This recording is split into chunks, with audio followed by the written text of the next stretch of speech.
في اللحظة اللي شفتي فيها طفلك لأول مرة حسيتي إن الكائن الصغير ده شايل جواه عالم كامل، وسألتي نفسك يا ترى هيبقى ذكي؟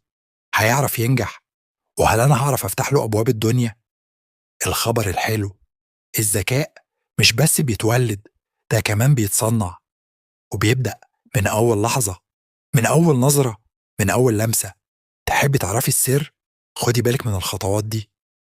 الخطوة الأولى، الحضن والكلام. كل مرة تطميه فيها بتحطي جواه أمان، وكل كلمة بتقوليها له حتى لو مش بيفهم بتبني جواه خرائط للغة، للفهم وللتواصل. الكلام زيه زي المية للزرع. الخطوة التانية، اللعب البسيط اللي بيعمل معجزات.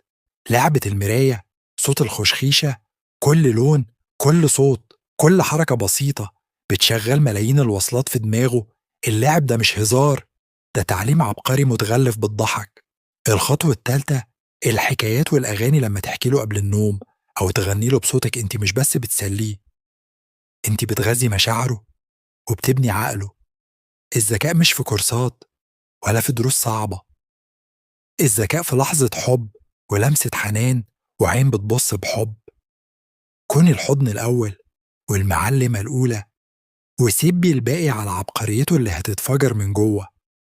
ابنك أمانة وعقله كنز.